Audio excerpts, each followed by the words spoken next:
Buenas tardes. Venimos a exponer sobre las leyes de Newton con mis compañeros Leandro y Cristian, y mi persona Santiago.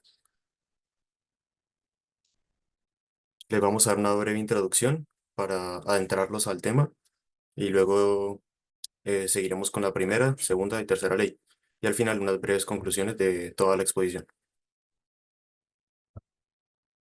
Bueno, las leyes de Newton son los pilares fundamentales para comprender toda la parte del movimiento en la física.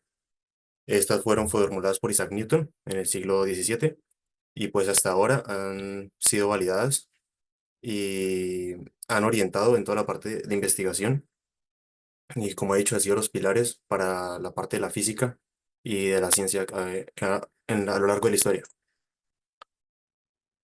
Bueno, la primera ley de Newton, llamada ley de la inercia, nos establece que un objeto va a permanecer en movimiento en reposo a menos de que se le aplique una fuerza externa o entre en contacto con otro objeto. ¿Qué nos dice? Los objetos van a estar en equilibrio cuando están quietos. ¿Esto qué quiere decir? Que todas sus fuerzas están en un constante equilibrio. Cuando se ejerce una aceleración o una fuerza externa, hace que las fuerzas entren en desequilibrio y permite que el objeto tenga un desplazamiento uniforme. Por ejemplo, tenemos acá que un automóvil que se detiene gradualmente cuando el conductor suelta el acelerador debido a la resistencia al movimiento. Acá, ¿qué pasa? Acá entra la fuerza de la inercia y de la gravedad. Em, lo que hace que cuando un objeto tenga un impulso, si se le aplica una fuerza, este gradualmente se vaya frenando, vaya perdiendo esa fuerza, ya que la inercia se produce por el choque entre un objeto con otro, que se establece como una fuerza de razonamiento entre ellos.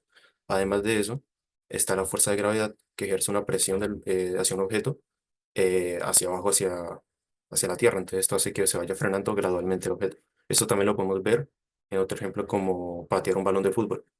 Por eso mismo el balón cuando se patea no sigue fluyendo durante mucho tiempo, sino que se va mermando gradualmente por la fuerza de inercia y gravedad hasta que quede quieto y entre en un estado de reposo que es totalmente en equilibrio, el cual sus fuerzas resultantes puedan ser, como dice la fórmula.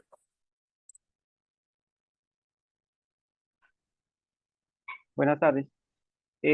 La segunda ley de Newton es la ley de la fuerza y la aceleración. La segunda ley de Newton establece que la aceleración de un objeto es directamente proporcional a la fuerza neta que actúa sobre él e inversamente proporcional a la masa. Esta ley se aplica en ingeniería, automovilismo, aeroespacial y deportes, donde los entrenadores, por ejemplo, en deportes usan los principios de la segunda ley de Newton para mejorar el rendimiento de sus deportistas y para optimizar la aceleración y el movimiento. En la práctica se utiliza un dispositivo llamado dinamómetro, el cual ayuda a proporcionar una medida precisa de la fuerza. Con esto facilita el cálculo de la aceleración y la validación de los principios fundamentales de la física. Por ejemplo, un ejemplo de esta segunda ley es por ejemplo, empujar un carrito de compras vacío que tiene menos masa requiere menos fuerza que empujar un carrito lleno de productos. Para concluir, podemos decir que la segunda ley de Newton es la piedra angular de la mecánica clásica, ya que nos permite entender cómo y por qué los objetos se mueven bajo la influencia de una fuerza aplicada.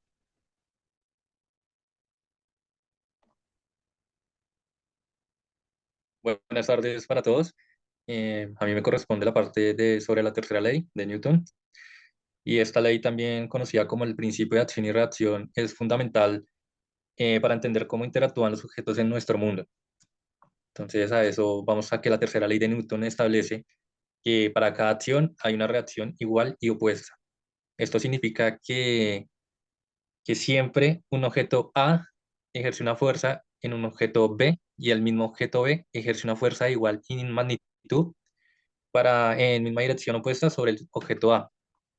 Entonces acá vamos a ver unos ejemplos como el aire empuja el globo y el mismo reacciona el globo empujando el aire. Lo mismo podemos ver en el ejemplo 2 como el arma acciona a la bala y así mismo la reacción es que el arma va a tomar impulso hacia atrás. Otro ejemplo claro que podemos tener es al caminar. Y al caminar nuestros pies se empujan hacia atrás contra el suelo y en respuesta el suelo nos empuja hacia adelante con la misma fuerza. Otro ejemplo puede ser también el de remar un bote. Cuando remamos, los remos empujan el agua hacia atrás y en reacción el agua ejerce una fuerza hacia adelante. Todo esto también tiene implicaciones tecnológicas y en la ciencia, como la interacción de las fuerzas. Las fuerzas siempre ocurren en pares, o sea, esto no puede ser desigual, siempre tiene que ser en pares, la fuerza y la reacción. Esto significa que en cualquier interacción entre dos objetos involucran dos fuerzas iguales y opuestas. También está el equilibrio y el movimiento. Aunque las fuerzas de acción y reacción son iguales y opuestas, no siempre se cancelan porque actúan en diferentes objetos. Por ejemplo, cuando estamos de pie, la fuerza de gravedad y la fuerza normal son iguales y opuestas, pero actúan sobre el mismo cuerpo, manteniendo el equilibrio. También lo podemos ver en aplicaciones científicas como en los cohetes, sobre los gases que expulsan hacia abajo, que ejercen la fuerza, y la fuerza que se ejerce hacia adelante sobre el cohete. En conclusión, la tercera ley de Newton es fundamental para entender las interacciones entre objetos. Nos ayuda a explicar una amplia gama de fenómenos, desde lo más cotidiano hasta lo más complejo de la física y la ingeniería. Listo. Muchas gracias.